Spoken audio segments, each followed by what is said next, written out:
So what makes her daring adventure work? How does this process actually create lasting change or real transformation? So we've done a lot of talking about this, and I always thought that if you acquire information and then you apply that information, put it into action, that creates change. And some of us are very good at acquiring information. And you're very good at Taking action. I am, but I love information. So reading and conferences, and sometimes we just take in. Yes. And then what happens? You get all excited. We get all excited because there's all this new information, and oh, we're going to go home and we're going to do this and implement that, and we get home, and what happens? Life. A lot of times nothing happens, and you buy the products at the seminars and you wonder, how come I never opened it up? Or what happened to that motivation? What happened to that excitement and that passion? So it takes more, and according to neuroscience, it takes more than acquiring information and applying that information into action. It's actually, according to neuroscience, there's a 4-step process to real, true change and transformation. And what we've done, we're going to go into those in just a second, what we've done is we've incorporated these 4 key pieces into every daring adventure throughout this process. Because that is the best we understand, this is how real change will happen. So the first piece of the 4 steps to real change is information, okay? We gather information. Yep, a variety of ways. You go to a conference, you read a book, you have a conversation. Let's say you want to learn to drive. You might take out the manual. You might go online and look about, what are the steps to drive. You might go get a driving class. You get the information. Step number 2. Step number 2 is action. My Your favorite word. Go practice driving. The queen of action. Get behind the wheel. Yep. Go in there and actually go do something. Make something happen. Nothing happens until something moves, as Einstein said.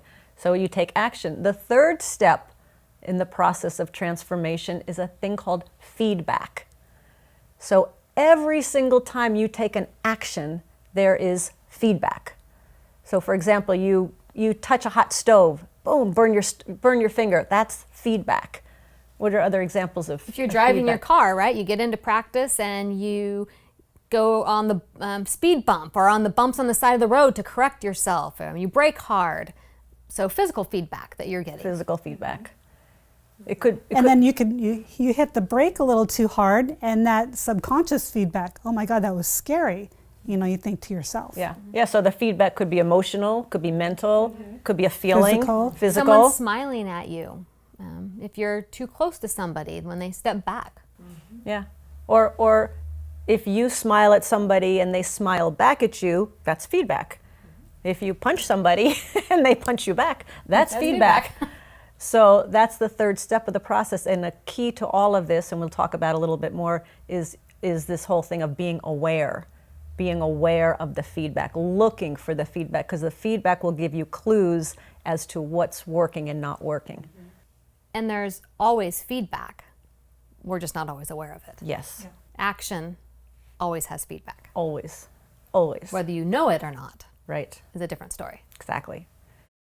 And then the 4th step, and this is crucial, this is a really key piece to the whole process. The 4th step is called incubation. And incubation, what is incubation? Well, incubation is your subconscious and your consciousness coming together. And it's really, they're working together without you knowing, usually when you're asleep, on what's most meaningful and getting rid of what's not meaningful or what's unwanted information, so that transformation happens. Yes. So in incubation, they say you ponder something slowly and you let it sink into your psyche. So basically, you're out there, you're taking action, you're getting feedback, and then you have to allow it to sink in, right? To give that space. So for example, if you're thinking about something, you're driving a car and you hit the brake or you ran a stop sign, and you're thinking about, okay, what do I need to do different or what happened? and then you go to sleep, and now your subconscious is going to process that as well. Because you can do it sleeping. It can happen when you're asleep, and it can happen when you're awake. Exactly. You know, those aha moments, you know, when you're in the shower or something, and all of a sudden you go, oh, that was the answer I've been looking for. That's because you've allowed it to incubate and to process within you. So there's a lot of ways that you can you can go about the process of incubation. So for example, I meditate a couple minutes every day. That's one way to incubate. What are some other ways? Journaling, if you sit and write down what happened or the process or what you're thinking. So journaling's another way. You could ask a question and journal on that. Yeah. Going for a walk, going for a run. For me, that run can be very meditative in that repetitiveness, that it allows things to incubate. Or just talking to another person that's on the same page as you and going through the process of what actually happened and then inspecting it and then reflecting it and then finding right answers. Right. Yeah. I mentioned earlier, you know, when JW mentioned when I'm sitting on the seawall feeding my fish, that's a time of incubation. Incubation is basically a time for yourself. It's a time of quiet. It's a time to let everything settle in, not to be doing. It's not a doing. It's just almost like a therapy. It's just time for you. And for women, hey, you know, we never take time for ourselves. So this is a really key piece, because without the incubation, then the process never completes. So you want to get all 4 of those pieces into the process. So every single adventure we will give you, there will be information, there will be action, then you will become aware of the feedback, and you'll go through the incubation process so that the thinking and the thoughts and the emotions all sink into your psyche. So those are the 4 steps. Anything else on that? The 4 steps of transformation? It's really just becoming aware of it, you know, and acknowledging, okay, I do have to do these steps, and then trusting yourself. Yeah, and that I think it's a key, the awareness. Let's talk about awareness for just a moment, because we're so busy in our day, oftentimes things happen and we're not even aware that they're happening. So throughout this process, we're going to ask you to up your level of being aware of your thoughts, of being aware of your emotions, of being aware of your physical body, of being aware of what people say, reactions to you, your reactions. I mean, that's probably, in a nutshell, awareness is one of the key pieces to this process. And then honor. When you get that awareness, honor it. What do you mean by honor it? Honor your own intuition. Don't doubt it. Don't get into, well, what will people Analyzing think? it. Yeah, analyzing it. What will people think? If you have an aha, you know, let yourself have that. Honor that intuition that you have. Don't just discard it. So I would say anytime you're going to take on something new, I mean, we're going to do it through this process, but anytime you take on something new, think about these 4 steps of change, because if you apply these 4 steps to anything new that you're going to learn or anything new you want to take on, I think these 4 steps will actually accelerate the change that's going to happen and that you want. So let's talk about, there's a couple other key things that can accelerate our learning. Yes, and this comes from neuroscience also. There's 2 things that accelerate learning, and one is mentors. And we've all had mentors. And continue to have mentors Yeah, in we- lots of different areas. we You know, still have professional mentors. mentors, Yeah. mentors in maybe a certain hobby or a passion that you have. Your Health, you know. health, fitness. I have a fitness coach. I have a business coach. I have an investment coach. You are my spiritual coach in many ways. And your mentor was the gentleman that you now own the business. Yeah, He was yeah. your mentor. Yeah. And our brain will really seek out someone who can help us create, thrive, and survive. So our brain is always wanting a mentor. That mentor is someone that's asking you those questions that help you to become your best self. So a mentor is not someone that's just pointing out the things that aren't going well, Right.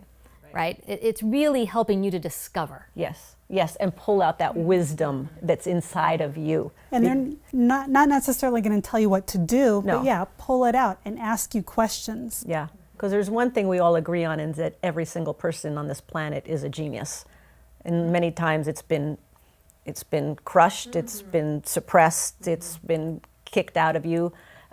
So a lot of this process is going to be bringing out your genius as well. So when we talk about there's ways to accelerate learning, I often say, especially in the world of entrepreneurship, there's no shortcuts. Usually you have to go through all the processes and the ups and the downs. But if there were any shortcut at all, I would say a mentor would be a shortcut. Oh, totally. Because they can tell you the pitfalls, and maybe you can learn a lot and not have to go through that same situation. It's often someone that has done it before you. Yes. So someone in the field. That's You why want somebody who's done it before you, who's actually a real mentor, a real teacher. right, not someone that just with book knowledge. Yes. Yeah, because through their experience, that may assist you in not making so many mistakes. Right. And go ahead. The other thing about a great mentor that I find is sometimes when you get the right answer and you know your next step that you're supposed to take, and you've got one foot on the step, but the other one's kind of lagging or like halfway there, a good mentor is able to help you basically locate the fear or whatever's like keeping you flinching from being able to go for it, and then help you take that leap just by maybe asking one question or helping you identify that so then you can go. Right. And as we say too, we want real mentors, people that are doing what it is we want to do, people that are living that. And so we talk about real teachers and real mentors. So the four of us, we're not going to tell you anything or ask you to do anything we haven't done. We're going to share with you what we've done through our experience. We're not going to consult you on what you should do or shouldn't do. We're just going to tell you what we went through, our experiences, our stories. We're all real teachers. We're all real educators. We're doing what it is we're asking you to do. We've done it. So we talk about mentors and finding mentors. Can you guys give an example of how you found a specific mentor in your life? Well, I can give you an example of how I found my mentor as far as my professional mentor. And I think a lot of it has to do with being open. So I had someone that I worked for that I started asking questions. And I would hang out a little bit longer at the end of the day and ask a few more questions. And I made myself available to him through that process. So I didn't necessarily know I was looking for a mentor, but I found someone that I knew that he had already done this and I want what he had. You knew what you wanted. I knew what I wanted. Yes. Yes. And I knew that he had it. Which is maybe the first Yeah. thing of the process is, what do you want? Right. Because you knew what you wanted and then you went seeking it. Right. I think it's the same as when you're looking for a mentor in the health and exercise field, right? You're going to go to someone that you see maybe physically has the features that you want. So this person's in shape, they were able to go on the hike that you wanted to go on, or they've done a race that you wanted to do, and so you seek that person. Well, out. that's exactly what I did. When I was 48 years old, and I knew I wanted to be as healthy as I could be. So I didn't know who that fitness coach was, who that fitness mentor was, but I knew a guy who was the fittest guy I'd ever seen. And I called him up and I said, who should I go work out with? And he said, you gotta go work out with this guy. And I've been working out with the same guy now for 13 years. Wow. Yep. Lisa, how did you find a... So one of the first ones that came to mind was early in our first facility. We were a private pay facility, and then we finally had someone say, hey, can you bill my insurance? And that was never expected. It's like, oh, okay, yeah, we'll figure it out. And so I started looking around, who can mentor me? Who knows how to bill insurance? Who knows this whole process? And so I called a lady. She'd been in the field for a number of years, and she's like, yeah, I'll work with you. But she did not bill for us. She goes, you're gonna have to find another company to do the billing, to do the calling the insurance companies, all that. I'm just gonna teach you and mentor you through the process. And we did that for 2 years. I learned from her the ins and outs of insurances, probably more than I ever wanted to know. But after a couple of years, I said, okay, now that I understand and I know, will you do our billing for us? And she did. But it was a process, and it was very interesting, but yeah, it was seeking out someone who knew what I needed to learn. You knew what you wanted, and you sought out somebody who was doing what you wanted to learn. And she was great because she said, well, I'm not going to do this for you. You have to find someone else, but I'll teach you. Great. And Great. you really have to be, when you find that person, you have to be willing to listen, Yes. right? You have to quiet yourself. Yes. So often we just ask, but you have to be quiet and hear what they have to say. Yeah. And sometimes you like it and sometimes you don't. And even now, you know, she doesn't do our billing now, but I can still call her and ask her questions. Great. So she's a great mentor still. Well, I've always been into personal development ever since my early 20s. I've always been seeking knowledge, reading books. And so, as I mentioned earlier, when I turned 40, I had a great friend who had taken a course, and she said, you know, she says, you might want to look at this. And I thought I'd done everything. And she knew that I was not in a good place. And so I went in to see these people. Now, these people were at the company which I now own, which is hysterical if you think about it. But I read, the first thing they told me to do was to take this personal zones profile, whatever, and read this book. And what happened was when I read the book, there were so many things that resonated with me in that book. And I said, oh my gosh, the man that wrote this book, he wouldn't be allowed to have this knowledge. I mean, there was so much truth, and I found so many right answers that I knew that he would be a great teacher for me to learn from.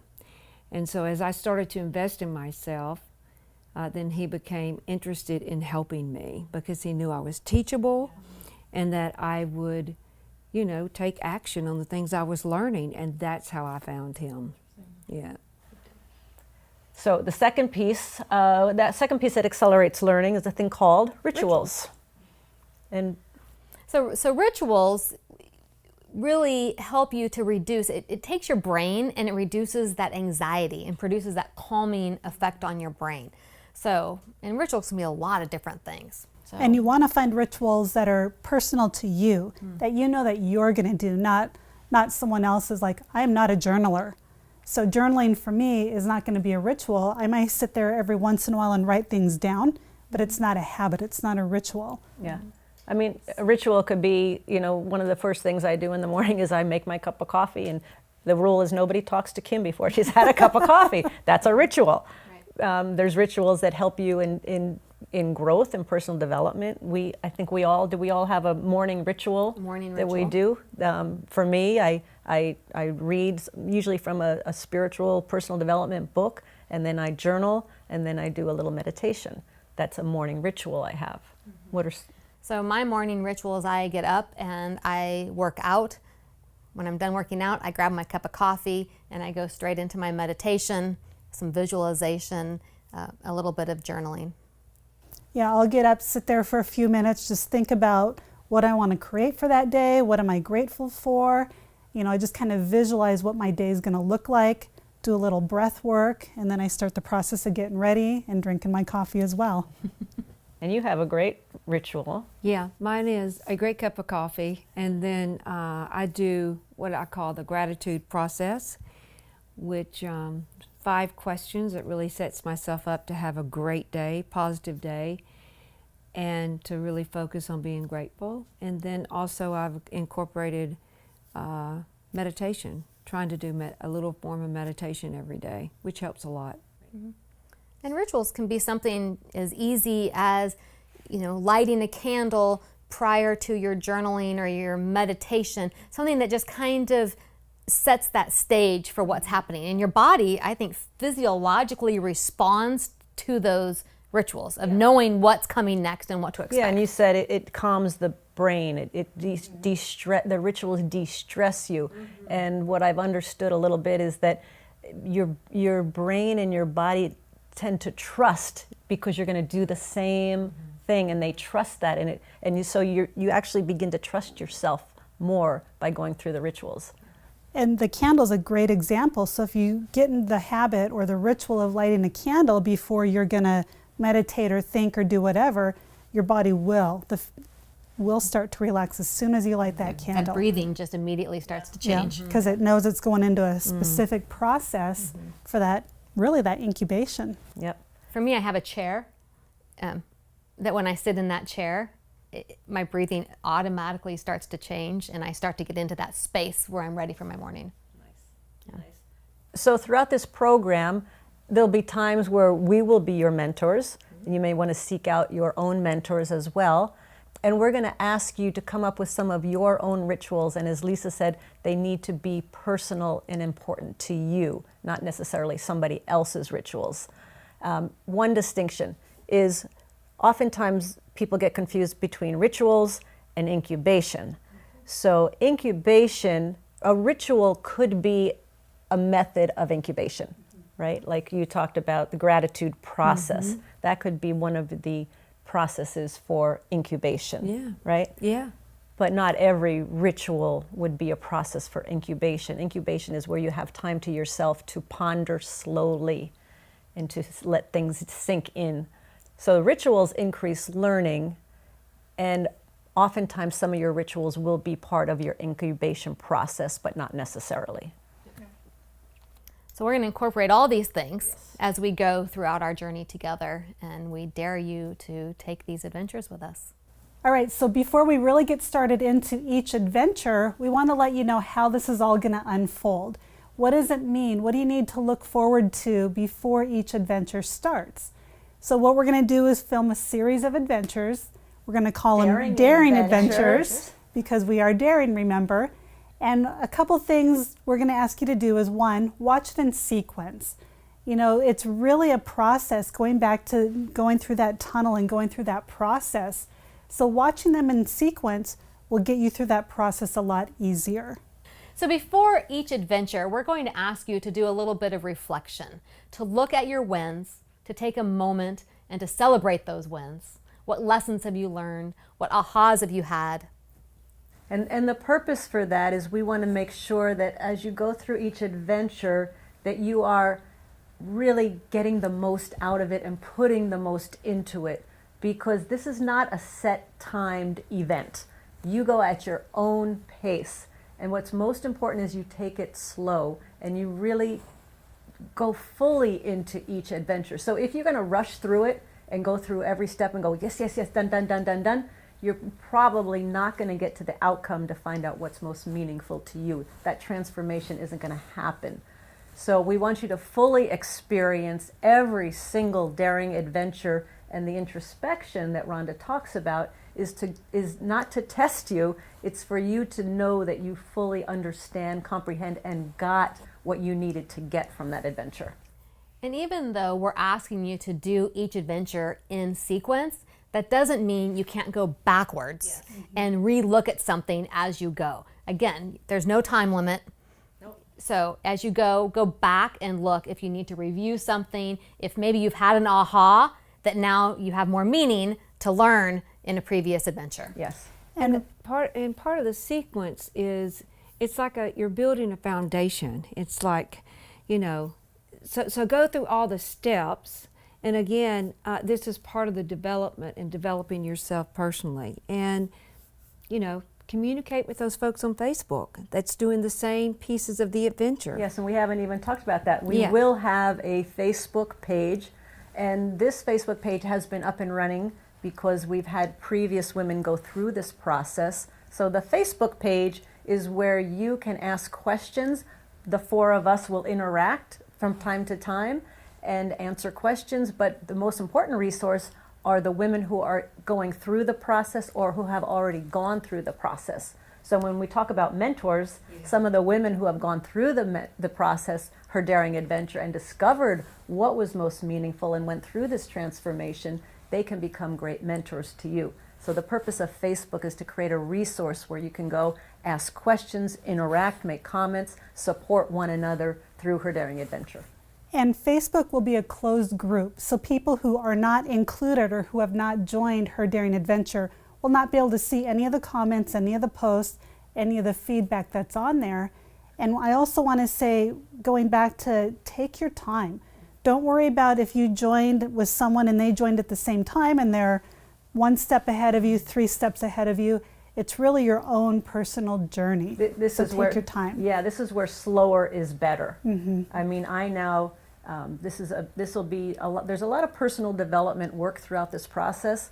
And I found for me, when I now read a personal development book or a spiritual book, sometimes I've gone through it and read it really fast, but now I go back and I read them slowly. The last book I read took me 9 months because I read something and then that day I want to go put it into practice because I don't want to just read and forget it.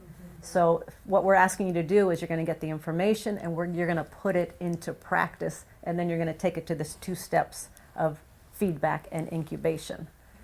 And we're going to remind them. We'll remind you throughout the process of these 4 steps of transformation, so to make sure that you're incorporating it to get the most out of this program. So this is what you can expect as you go through this journey of Her Daring Adventure. And there'll be a whole lot more, but we want to give you a taste of what to expect with each daring adventure that you go through. And so before we go to the first adventure, Well, we have to pack our bags. So we have an action for you getting ready for our first adventure. So what we'd like you to do is to list out 5 to 7 fun or relaxing things that you enjoy doing. that you enjoy doing. That you enjoy doing. Not your kids, not your spouse, but that you enjoy doing. And the purpose for this is that as you go through the journey of Her Daring Adventure, you know, we're asking you to be introspective at times. We're asking you to take a look. We're asking you to be honest with yourself. We're asking you sometimes to get out of your comfort zone. And sometimes that can be a little daunting. Sometimes that might be a little serious or a little heavy. And so the purpose of this list now, we're asking you to do it now, is because when you're in the middle of that, you're not going to want to think of something that's fun or relaxing. But at that time, you might want to ask yourself, oh, maybe this is the good time to go to one of my fun or relaxing things to do to relieve some of that pressure. So this is like a default button when you're in the middle of something, and maybe even you're going through something and you're a little stuck, right? Or you just need a little levity. Just go to your list and go, oh, I'm going to do that one thing today, and lift that and uplift it. And when you do that, that also opens the space for new ideas to come in and new changes to happen. So let's pack those bags. And let's get started. Let's get ready for our grand daring adventure. Yes.